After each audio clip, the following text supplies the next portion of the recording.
النساء کی پہلی وکیل زہرا، علی کے گھر سے خدا کے گھر تک شعور کی کہکشاں ہے زہرا، بطول و مریم میں کیسی نسبت، کہاں ہے مریم اور کہاں ہے زہرا۔ سامعین کرام، میرا آج کا موضوع گفتگو ہے فضیلت اور عبادت بی بی فاطمہ۔ آغاز ہے اس خدائے لم یزل کے نام سے کہ جس نے اپنی قدرت بے نیاز سے اپنے محبوب نبی کو ایک انمول تحفہ، ایک انمول بیٹی فاطمہ الزہرا عطا کی۔ میری زبان میں وہ طاقت ہے ہی نہیں کہ میں یہ بیان کر سکوں کہ فاطمہ کی فضیلت کیا ہے، کیونکہ بی بی فاطمہ کی فضیلت بیان کرنے کے لیے لہجے کا توحید ہونا ضروری ہے، الفاظ قرآن کے ہوں اور زبان معصوم کی۔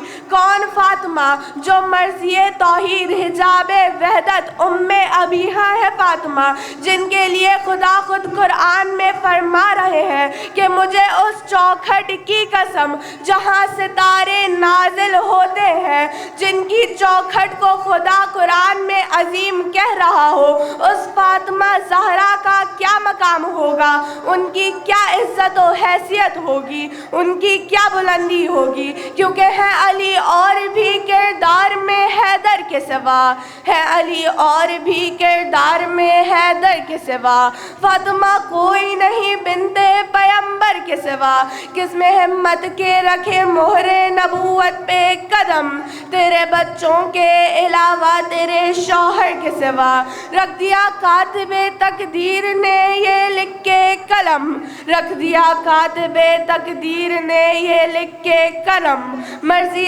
زہرا ضروری ہے مقدر کے سوا۔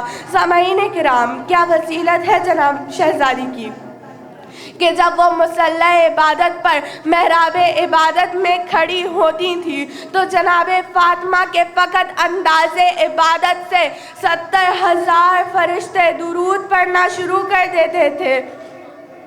اگر سجدہ کرتی تھی تو ان کے سجدے سے زمین کی ساتوں تہیں منور ہو جاتی تھی۔ جب بی بی گھر کے کام کرتی تھی، ساتھ ساتھ تلاوت قرآن کرتی تھی، بی بی کا کوئی لمحہ ایسا نہ جاتا تھا جو عبادت سے خالی ہو۔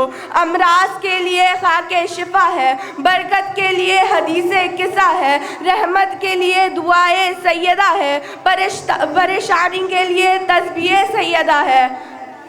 امام حسن سے روایت ہے، امام حسن روایت کرتے ہیں کہ بی بی ساری رات عبادت میں مشغول رہتی، بی بی ساری رات عبادت میں مشغول رہتی حتیٰ کہ صبح کا سورج طلوع ہو جاتا۔ امام حسن فرماتے ہیں کہ میں نے اپنی والدہ کو کبھی اپنے لیے دعا کرتے نہیں دیکھا، ہمیشہ اپنے ہمسایوں کے لیے، 40 ہمسایوں کے لیے بی بی دعا کرتی ہیں۔ دعا ایک چھوٹا سا عمل ہے، معصوم کہتے ہیں دعا مومن کا ہتھیار ہے۔ اب ہمیں بی بی کے اس طرز عمل کو اپنانا ہوگا۔ ہمیں یہ دیکھنا ہے کہ کیا ہم نماز میں دعا کر رہے ہیں، یقیناً کر رہے ہیں۔ کیا ہم فلسطین اور غزہ کے مسلمانوں کے لیے دعا کر رہے ہیں، پارا چنار میں ہونے والے ظلم و ستم کے لیے دعا کر رہے ہیں۔ یقیناً ہمیں دعا کرنی چاہیے تاکہ ظلم کرنے والے نیست و نابود ہو سکیں۔ مصیبتوں میں صدا کام آئی ناد علی، تو حادثوں میں حدیث قصہ خدا کی قسم، عقیل جرم ہے ان کو کہوں رضی اللہ، عقیل جرم ہے ان کو کہوں رضی اللہ، وہ جن سے راضی نہیں فاطمہ خدا کی قسم۔ شکریہ۔